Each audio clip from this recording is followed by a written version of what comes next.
Good morning, everybody. Can you see me? Oh, sorry. Um, hey, family, my brothers and sisters. Uh, you know who you are. We got a lot in our family. There's 10. And everybody else, my family, my honey, my extended family, and anybody out there that is enjoying my video that my family is sharing. Health conscious Anna is back in my kitchen. My honey said I should do a vlog called Anna's Kitchen, but there's a lot of Anna's Kitchen on the internet, on YouTube. And because of that, well, mine's is special, you know.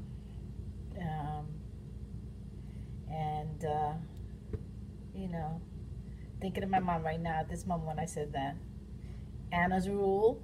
Sorry, sisters. Sorry, anybody else. But anyway, I made a salad yesterday. It's using the Ronzoni Garden Delight veggie pasta. Really good. Excellent for cold salad for the summer. And I made enough to last like probably 3 days, depending how much you want to eat of it, eat it. And I made a nice lunch for my honey, and I also packed him a nice from the portion snack bin that I have on my counter.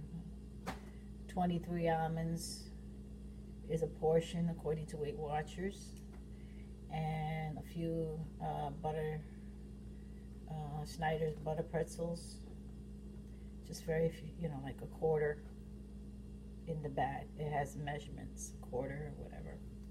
You get them at the dollar store, at the supermarket, the little portion bags, the Ziploc, really nice.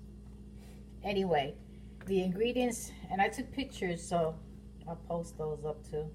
The ingredients in the salad: a little bit of salad, Italian salad dressing, wishbone. I used just enough, not overwhelming, because I also add balsamic vinegar. Again, just enough to give it that kick, that tangy kick. And this one is the Negris brand, really good. Of course, olive oil.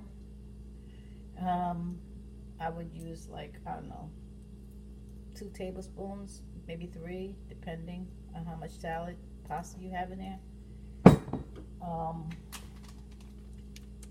Marjoram, which is a seasoning that you can use as a salad dressing. You put this with olive oil. I added on. It's good Italian style dressing without buying the ones because I noticed that when I buy the Italian dressing in the supermarket, okay, there was one brand that I bought. I forget the name of it. Had a lot of pepper, overwhelming. And if you get problems eating pepper, black pepper or red pepper, like the seeds, some people they're very sensitive in their digestive tract, and you don't want to hurt, you know what I'm talking about. So I use this with the olive oil, and then I add it to my chicken or whatever, or you can just use the wishbone Italian seasoning to marinate chicken, which is good. You don't even have to put salt. I learned that from my sister-in-law. Okay, thank you, Jerry. Also, I add chickpeas, Goya, or whatever you wanna. I use Goya, my people, and I add that into the salad. I cut up yellow or red or green peppers in pieces. Black and green olives. okay? The green olives, excuse me, coffee time. The green olives tend to be very salty in the salad. I noticed that even when I cook Spanish dishes and I put the green olives, and the ones that have the red pit in it or whatever, and even the other ones that have the all the stuff in it, capers and all that, very salty. So, you know, if you're watching your salt, keep that to a limit. You know, even though we love our olives in our salads. The black olives, very light, much lighter in salt, and it does have a good flavor. Some people don't like the black olives as much. Okay, I cut up 1 whole apple. You can put 2, and I cut it in, you know, nice chunks. Throw it in there. I also add, and I cut it in half, cherry tomatoes. Cherry tomatoes. Can you see it? Cherry tomatoes. Okay. And sugar snap peas. If you don't know what they come in a bag, you cut them in 3 pieces, throw them in there. It gives it a nice sweet taste too, sweet and tangy. And I also cooked 2 pieces of chicken cutlet, not that big, but depending on how many you're feeding, you could put 2 pieces, 3 pieces, how much chicken cutlet you want in there. You cut it after you fry it and cook it. You know, you cut it in pieces, in good chunks. Okay, put it in the side, and then what you do is you put your pasta in the bowl. I have this big, nice Corningware. You see the salad? Very good. I throw everything in there, all the ingredients. The peppers, the olives, the apples, cucumbers also I put in there. You can put broccoli, you can put cauliflower, you can put squash, you can put anything you want. Okay? It's vegetable pasta with a kick of vinaigrette and olive oil, which is healthy. It's a cold salad. You can make enough to take for a few days. Okay? Also, it's great for your health, you know? So, watching your health, being conscious of what you're eating. I'm going to cover this up now, because this goes back in the fridge. Now, when you cook the pasta and you put it in the strainer, you don't mix the stuff in hot pasta. What I do is I put it in a strainer, I take cold water, put it over to stop it from cooking, because if you leave it in the heated, you know, like it's hot and it's still cooking in that heat, even if you put it in the strainer or if you put it anywhere in the dish or whatever, it's still hot. So if you want to stop the cooking process of the pasta after you boiled it, then you do is, when you put it in the strainer, you take out that hot water, you put cold water over it and mix it with a spoon or with your hands. If you clean your hands, of course, you got to clean your hands, I hope. And then it stops the cooking process. And it's cooler now where you can mix all your nice vegetables, because you also want to, you know, keep the vegetables when you mix it, that with the heat of the pasta, you know, it doesn't start blending in with the vegetables and putting, you know, it's a cold salad. You want to keep those flavors. And the vegetables, being that it's raw, it's even healthier for you. There is some other things that I want to go over. Give me 1 minute. I'm going to put this in the fridge.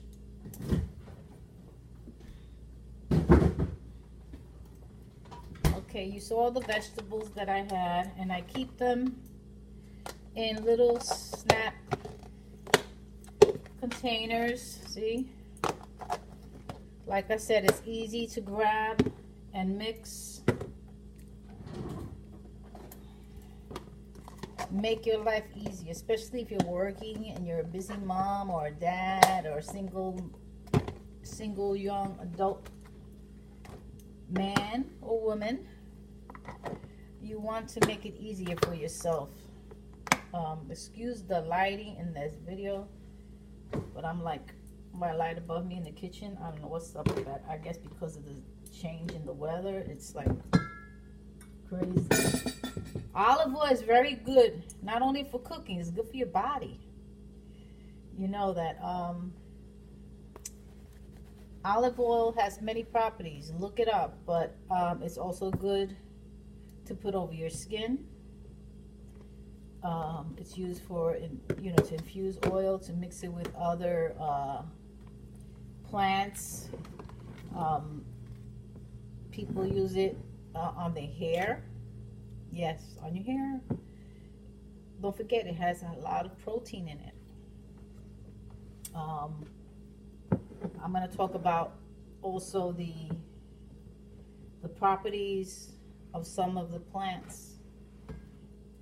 One thing that I don't know if my family knows or anybody out there, but I've read it up. I wish I could find this book. It's an excellent book. It's an old book back, I think when I was maybe 16, 17, I had the book. It was all natural beauty tricks. It was a great book. If I could find it, if I could remember the right, I don't know. But it had all these recipes of natural ways to make your own beauty, skincare, so many things. I remember one thing that I did, and it does work.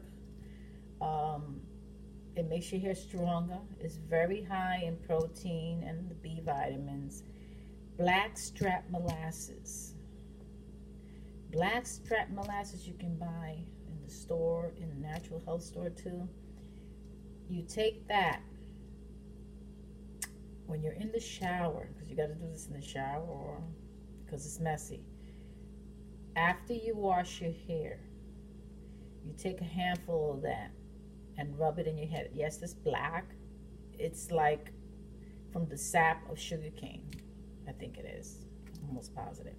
But blackstrap molasses is very high in vitamins, where it makes your hair grow more, grow stronger.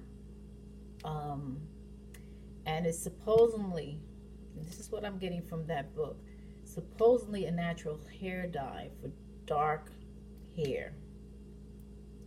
So, for those who have dark hair, okay, you can use that to make your hair stronger as a natural dye. But you got to rinse it off after you do it, okay? You leave it on for a few seconds and then rinse it off in the shower, all right? And I remember reading something about apple cider vinegar and water. You rinse your hair out with that. I don't know, the smell, I don't know. Anyway, that's something that I read. And I don't know if you know this, but it does work. If you, all right, you take an egg, crack the egg, separate the yolk from the egg white. Do not throw out the shell. What you're going to do is you're going to take that egg white, okay, take a fork or whatever and mix the egg white. Take the egg white, put it all over your face, okay, and even your neck. Go and take the skin inside the shell, easily peeling it, and you'll see it's like a skin. You take that skin and you line it up under your eye here, and you can put some pieces here. It's hard to peel, but you take as many pieces as you can to cover this, to cover this, to cover these corners here, you know, these corners here and stuff, and over here. And what it does is that you let it dry on your face. It's so high in protein that you're getting all those vitamins inside your skin. Plus, it dries up and it tightens your skin. So it's like a